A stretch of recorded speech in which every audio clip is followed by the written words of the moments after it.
Hey everyone! So a few months ago, I shared a YouTube video that was called something like the 13 hardest things about having a baby so far. And I had to put so far because I've only been a mom for under 2 years now. So I know I'm really at the very tippy top of this journey here. If you haven't watched that video yet, I will link it for you up top. You can feel free to watch it before or after this video. I did want to make that video when I was in the thick of the baby stage because I find the baby stage is something that a lot of people forget. So even though I know being a mom is going to continue to be difficult and there will be things in the future that are even harder, I wanted to make that video when I was in the thick of the difficulty of the baby stage, both for my own memories and for you. But you might remember in that video that I did promise to make a follow-up video sharing all of my favorite things and all of the best things about having a baby and becoming a mom so far. Because honestly, despite the ups and downs of this roller coaster that I've been on so far, in my view, this experience has been a net positive and I'm very happy with my decision to have had a baby, and I would and will do it again.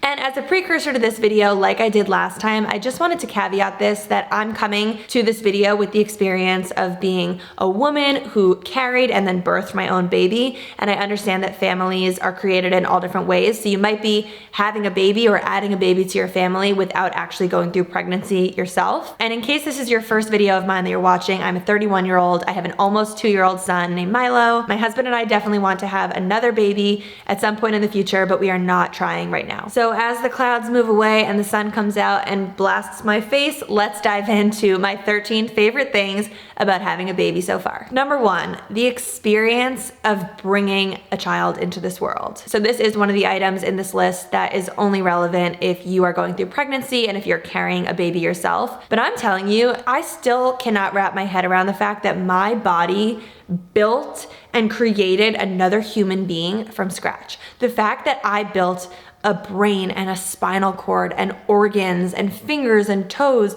all inside my belly is like some mystical Harry Potter shit that I don't believe is real. It feels like the kind of thing that you would tell a child in a fairy tale, like, oh, this baby starts as a seed and then grows in mommy's tummy and then comes out. But that's actually what happens. So the reason this is on my list is because the experience of having my body go through that just has made me feel more human than anything else in my entire life. It's made me feel more like an animal and more connected to other people and to the planet and the universe and just like part of a big collective in a way that I never felt when I had not yet had a baby. Oh gosh. I guess I'm gonna continue filming even though this is what has come of this space. Okay, I needed to move. Number 2, watching myself become a mother. A lot of people talk about how a pro of having a baby is that you get to watch your partner become a parent. Like I've heard a lot of people talk about the experience of seeing their husband become a dad.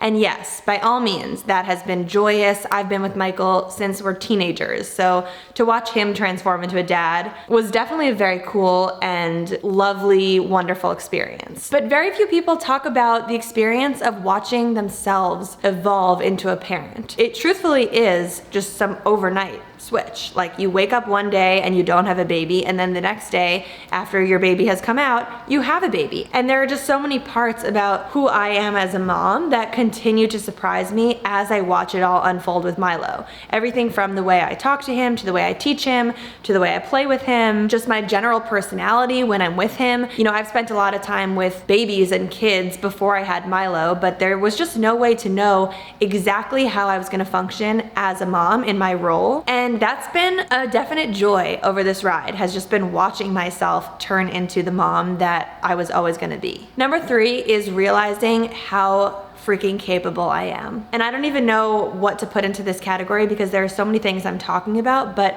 how capable I am physically of carrying and managing multiple physical things in my space at once, holding a baby while picking up a piece of clothing with my toes, while stirring a pot with my other hand, while pushing a stroller, while doing my work, like physical stuff. And then also the mental load of parenthood and the managing of it all. Of course, this can be an argument for one of the more difficult things about parenthood, but the truth is, as most parents will attest to, you just somehow figure out how to do it all. And so in my case, as a mom who also has a full-time job, who also has a wide social circle of friends and family, who also has personal interests and engages in personal self-care activities and personal enjoyment activities, I am constantly shocked and amazed by my capacity to do so many things in my day-to-day life. And don't get me wrong, it's not perfect all the time. I do feel anxiety, I do feel stress, I feel the same things you feel as a parent. So please don't watch this video and feel like Lucie's got it all figured out. No.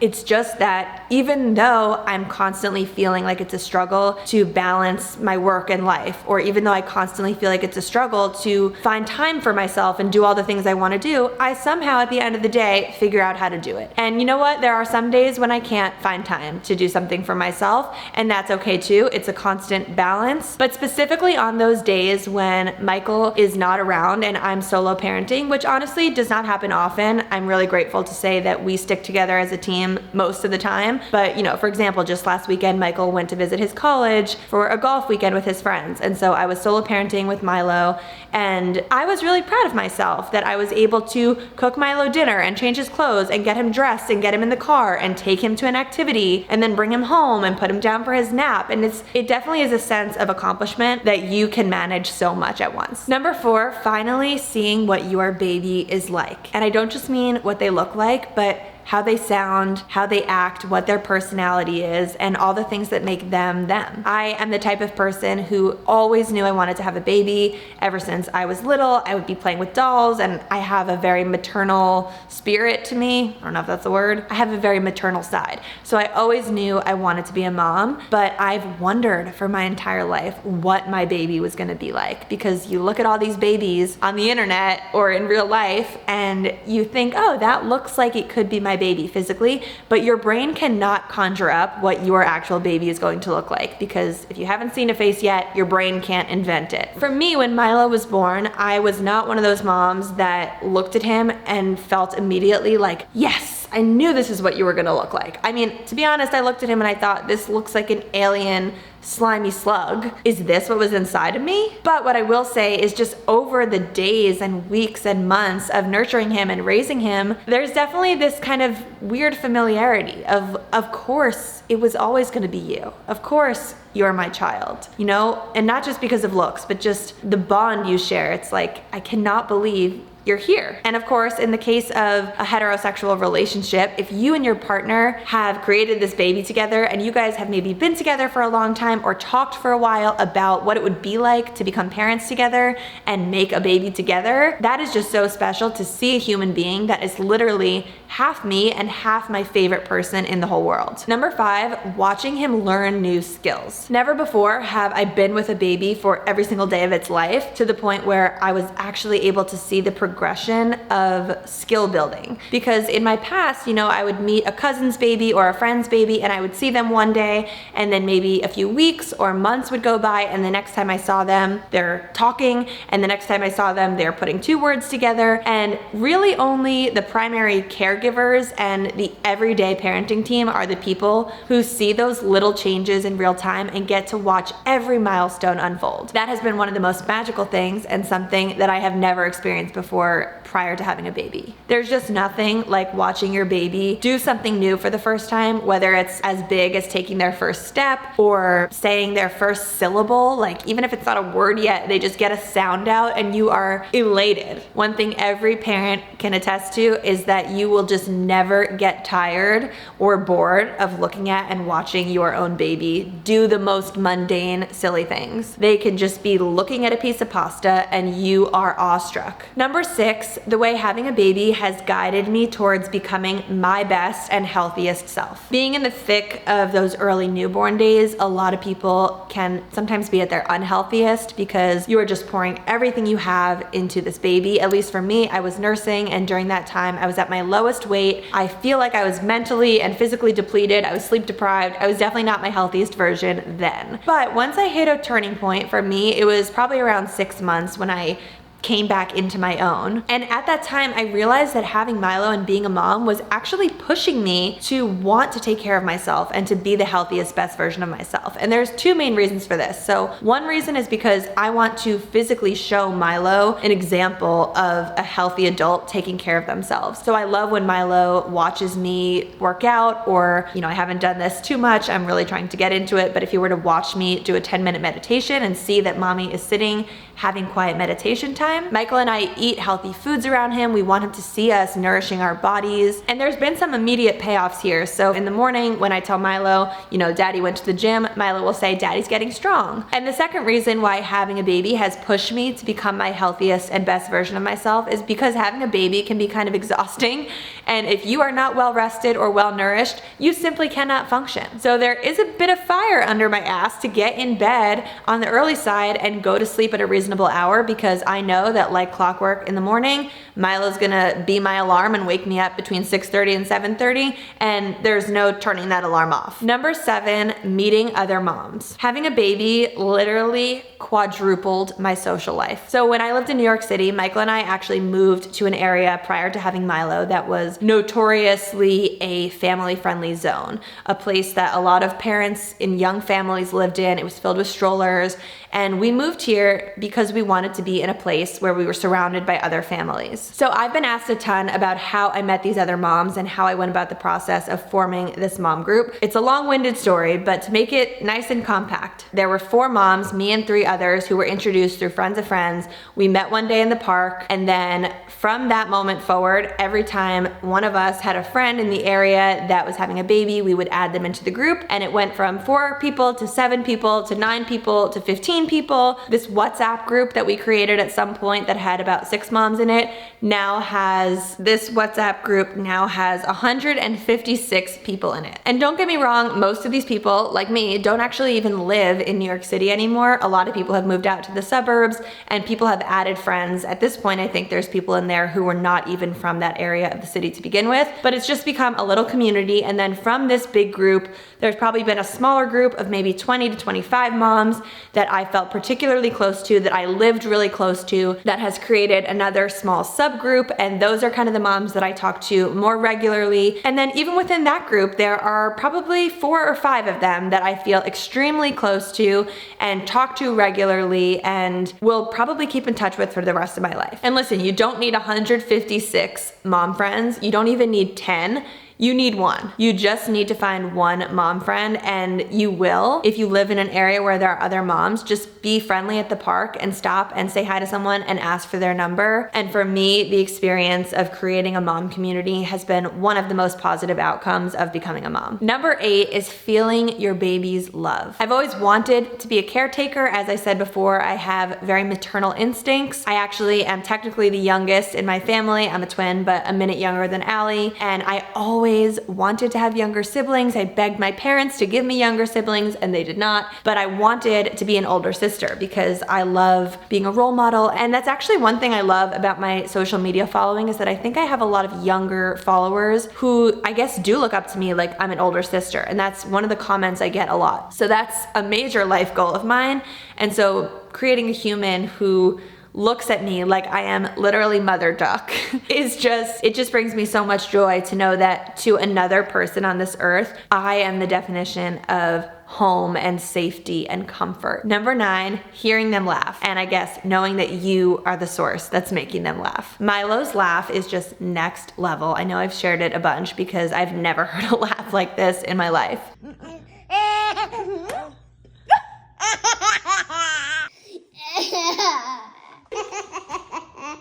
I don't know why you say goodbye, I say hello.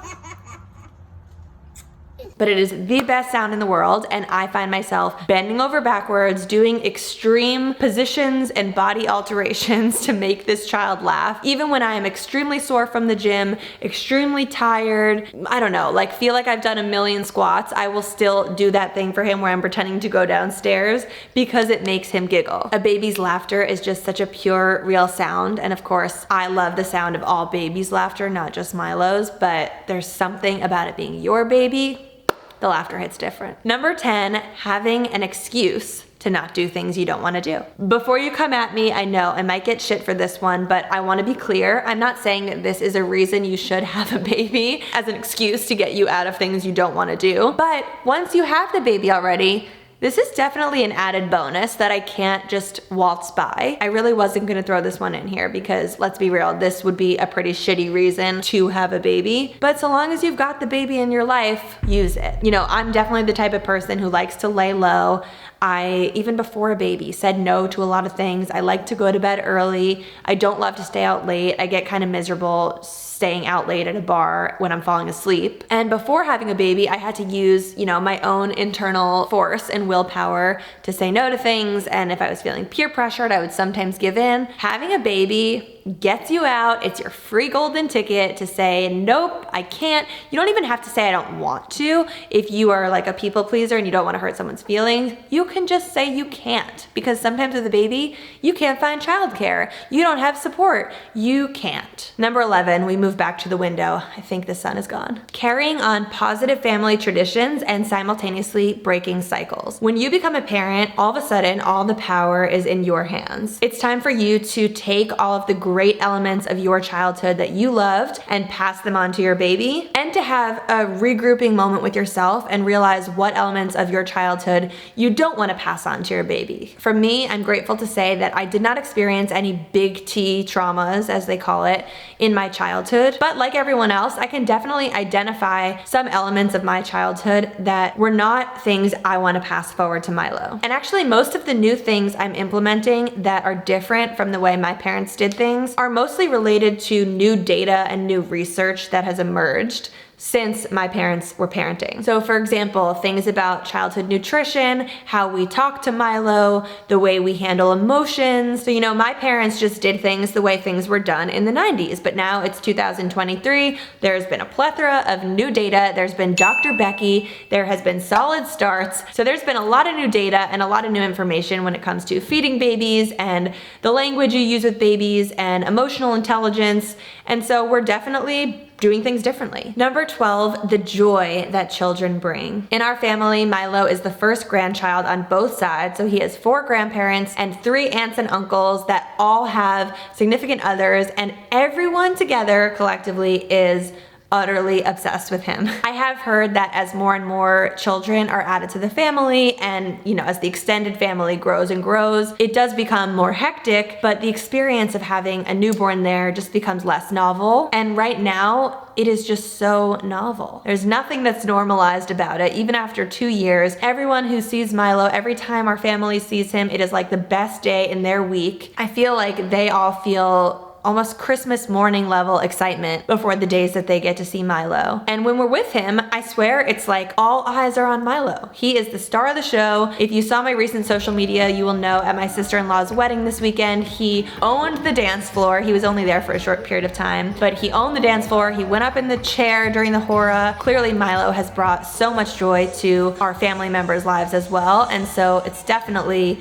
been a major blessing to have a baby in our lives. And number 13 is remembering how to be a kid and adding play back into your life. Every playful milestone with a baby is new and exciting and a joy to witness. Even from the earliest days of them lying on their play mat when they don't even know how to crawl yet, and they swing their arm for the first time and they like knock one of those dangly things. Everything from that to the first time they swing a baseball bat to the first time they kick a soccer ball. Watching them learn how to play, it just brings you back into your own childhood spirit, and you find yourself playing right alongside them, almost in effort to show them what to do. It really does bring out that bubbliness and that joy and childlike play in you. Watching them have fun and play and splash through puddles and throw leaves up and roll around on the blankets in a bed. It's just, you realize the simple things in life are what bring humans the most joy, and you realize that as adults, we've really stopped playing. And so that's been one major thing Michael and I have really tried to do, is when we're with Milo, we like to play with him. We like to get on the ground with him, we're crawling around,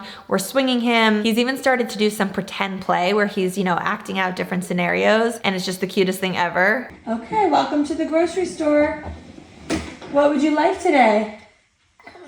Ice cream. Ice cream? Okay, that's back in aisle 7. So for those of you who are currently pregnant and are about to add a new baby into your life, I really hope this list got you excited for what's up ahead. For those of you who maybe don't know if you want to become a parent, I hope you'll watch this video and my other video and just kind of get a full rounded picture of some of the highs and lows. My goal with these videos is not to convince you to have a baby or to not have a baby. I'm just sharing my experiences, and I know there will be people out there that this will resonate with and will help them make a decision. The truth is, only you know inside of you if this is something that you're gonna do, and you don't need to know for a really long while. So no rush, take your time. I hope you found this video edutaining, and thank you so much for coming back to my YouTube channel. Let me know what other types of videos like this you want to see, where I'm maybe sharing my top 10 of something or a list, because I always love writing these for you and just sharing my deepest innermost thoughts. I love you all, sending you love. This new thing I've been doing with Milo that I learned in Japan. Mini heart. Big heart. Mini heart. Big heart. See, we just play all day. Okay, bye.